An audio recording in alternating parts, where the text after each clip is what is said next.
Ketika Donald Trump terbang ke Tiongkok saat ini, pada momen bersejarah ini, itu bukan sekedar perjalanan diplomatik.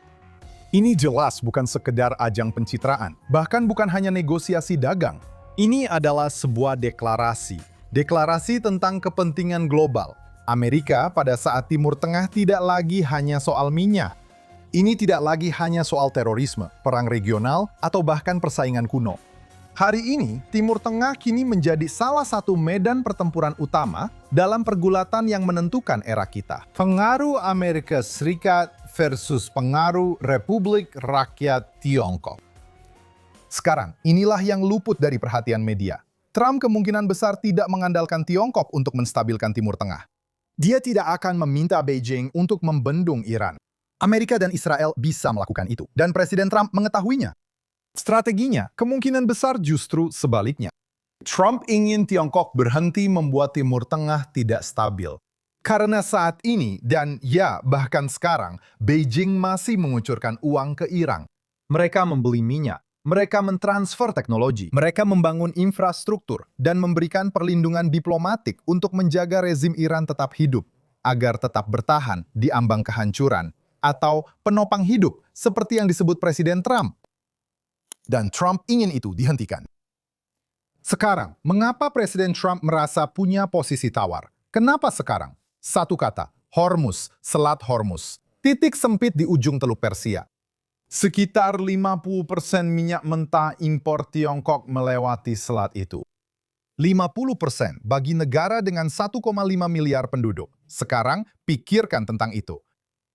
Dan disinilah semuanya menjadi sangat nyata. Trump memahami sesuatu tentang jalur-jalur sempit strategis karena Amerika juga memilikinya. Tiongkok mencengkeram Amerika pada bidang semikonduktor, mineral tanah jarang, manufaktur canggih, chip di ponsel kita, chip di jet tempur kita, chip di sistem pertahanan rudal kita. Tiongkok telah memposisikan dirinya untuk mendominasi semuanya. Sistem AI, satelit, jaringan listrik, senjata canggih. Banyak dari ini, banyak dari apa yang kita gunakan setiap hari, bergantung pada apa yang dikuasai Tiongkok. Jadi Trump telah menghabiskan 1,5 tahun terakhir bersama dengan pemerintahan sebelumnya mencoba memisahkan Amerika Serikat dari Tiongkok. Dia berbicara tentang membawa kembali manufaktur chip ke dalam negeri, mencegah Beijing mengakses kecerdasan buatan canggih, hingga membangun kembali kapasitas industri Amerika. Karena ketakutan yang sangat nyata dan sangat serius, adalah bahwa dalam konflik di masa depan, Tiongkok dapat memanfaatkan rantai pasokan itu sebagai senjata melawan Amerika Serikat. Dan itu bisa memiliki konsekuensi yang menghancurkan, juga bagi Amerika Serikat, dan tentu saja juga bagi Israel. Tapi Trump telah menghabiskan 1,5 tahun melakukan sesuatu yang lain secara bersamaan. Dia telah mencari di mana Tiongkok terekspos. Dan Tiongkok sangat terekspos di Timur Tengah. Jadi, mari kita bayangkan kita ada di ruangan itu. Mari kita bayangkan apa yang terjadi di balik pintu tertutup dan seperti apa percakapan itu nantinya. Saya akan memberitahu Anda apa yang menurut saya akan dikatakan Presiden Trump kepada Xi Jinping. Xi, kau tahu, kau pikir Iran adalah mitramu? Mereka bukan. Mereka memanfaatkanmu. Setiap kapal tanker yang melewati Hormuz memberi mereka pengaruh atas ekonomimu. Kau pikir kau mengendalikan rezim itu karena kau membeli minyak mereka? Tapi rezim itu mengendalikan jalur sempit strategis dan mereka tahu itu. Kau tahu, kau bergantung pada orang-orang yang membangun seluruh ideologi berdasarkan ketidakstabilan. Mereka menekan jalur pelayaran, mereka menekan pasar energi, mereka menekan kawasan teluk. Dan setiap tahun, ketergantunganmu pada mereka semakin besar. Dan ketika mereka menekan Hormuz, siapa yang paling dirugikan? Eropa dirugikan, kita juga dirugikan. Tapi kalian yang paling dirugikan dibandingkan yang lain.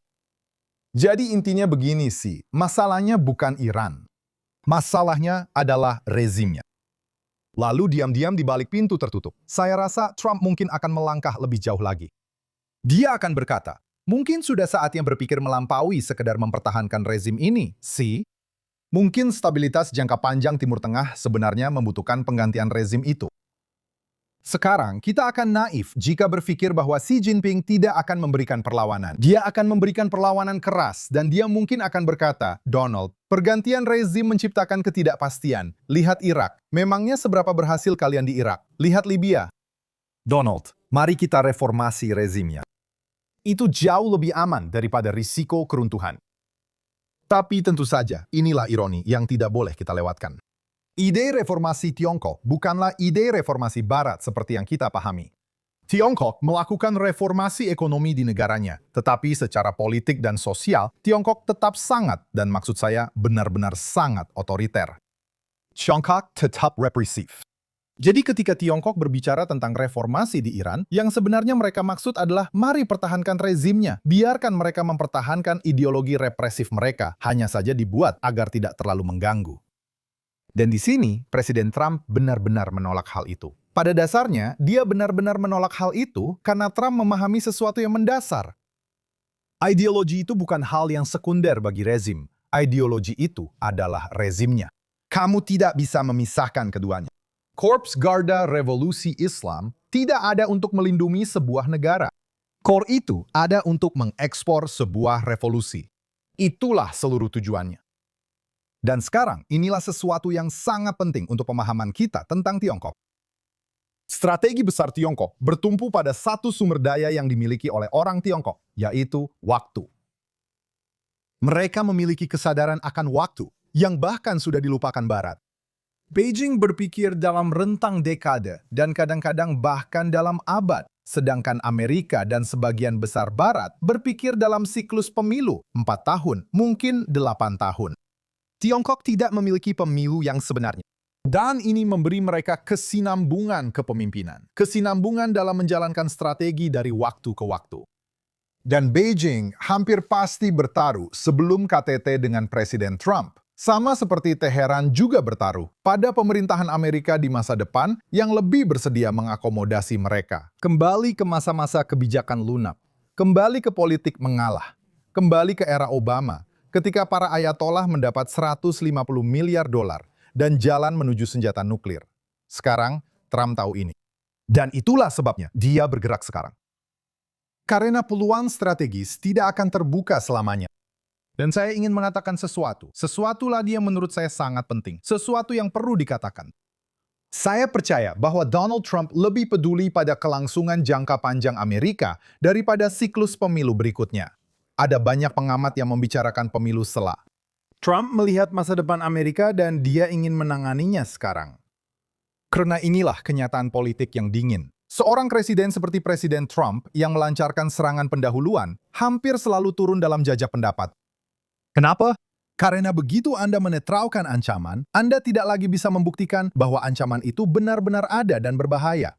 Akan selalu ada orang-orang yang berkata, mereka tidak terlalu berbahaya. Bagaimana Anda tahu mereka akan menggunakan senjata nuklir? Tentu saja, satu-satunya cara untuk menjawab pertanyaan itu adalah menunggu sampai hulu ledaknya sudah berada di udara. Dan baik Trump maupun Perdana Menteri Netanyahu di Israel tidak akan mau menunggu. Sekarang, mari kita bahas dan bicara tentang Israel, karena Israel adalah inti dari seluruh perhitungan ini. Dan Beijing tahu hal ini. Israel saat ini adalah kekuatan regional. Kami telah muncul dari peristiwa 7 Oktober sebagai kekuatan di Timur Tengah, baik secara militer, intelijen, siber, pertahanan rudal, maupun pencapaian militer kami di medan perang. Dan kami juga sangat selaras dengan Amerika. Dan kemitraan antara Presiden Trump dan Perdana Menteri Benjamin Netanyahu itu bukan kebetulan dalam strategi ini. Itu adalah tulang punggung dari strategi tersebut. Ini adalah dua pemimpin yang memiliki pandangan yang jelas tentang ancaman Iran. Mereka menolak untuk menutup-nutupi hal itu. Mereka menolak untuk berpura-pura bahwa rezim itu bisa diajak berunding. Dan keselarasan itu sangat penting saat ini. Dan inilah sesuatu yang diketahui orang Tiongkok tentang aliansi ini. Ketika orang-orang Iran turun ke jalan, baik di dalam Iran maupun dalam protes di seluruh dunia, untuk menuntut kebebasan dari rezim ini, bendera yang mereka kibarkan adalah bendera Amerika dan bendera Israel. Itu bukan bendera Tiongkok. Sekarang, Tiongkok melihat Israel sebagai pemain kunci di Timur Tengah dalam hal kekuatan. Mereka juga tahu bahwa Israel adalah pusat teknologi, pusat logistik, dan penopang ekonomi di Timur Tengah. Mereka telah berinvestasi besar-besaran pada gilirannya di infrastruktur, di pelabuhan-pelabuhan di seluruh Timur Tengah, bahkan di Israel, dan di bidang teknologi di seluruh kawasan. Tiongkok ingin memiliki kehadiran di dekat jalur utama perdagangan global, dan jalur utama itu akan melintasi Israel. Dan Trump juga melihat hal ini. Dan memang seharusnya dia khawatir karena dia tidak hanya menekan Iran dalam perjalanan ini. Ini adalah sesuatu yang jauh lebih besar. Dia sedang melawan pengaruh jangka panjang Tiongkok yang telah menyebar ke seluruh Timur Tengah. Jadi, mari kita ambil informasi ini dan kaitkan dengan situasi kita. Menurut saya, perjalanan ini sebenarnya tentang apa? Ini tentang energi. Ini tentang jalur pelayaran. Ini tentang jalur-jalur sempit strategis. Ini tentang infrastruktur. Ini tentang pelabuhan laut. Ini tentang AI, tentang mineral tanah jarang. Yang paling penting, ini tentang posisi militer dan keseimbangan kekuatan di masa depan di planet ini. Kita sedang berdiri di ambang perubahan global. Kita akan melihat kembali tahun 2026 sebagai tahun yang memulai apa yang akan terjadi selama beberapa dekade ke depan antara Tiongkok dan Amerika Serikat. Sekarang, Tiongkok memiliki kesabaran. Tiongkok memiliki kesinambungan. Dan Beijing mengandalkan rakyat Amerika untuk merasa lelah. Negara dan rakyat Amerika untuk mengubah arah, memilih seseorang yang lebih lunak, seseorang yang lebih mudah berkompromi, seseorang yang akan kembali ke cara-cara lama. Tapi Trump tahu ini. Itulah sebabnya dia naik pesawat itu sekarang, saat jendela kesempatan masih terbuka, saat Iran sedang dalam posisi terlemah, saat dunia sedang memperhatikan, dia membawa sesuatu yang sangat kuat bersama mereka. Pemahaman tentang kerentanan Tiongkok dan kemauan untuk memanfaatkannya. Ini adalah True East dan saya Deron Spielman. Terima kasih telah bergabung.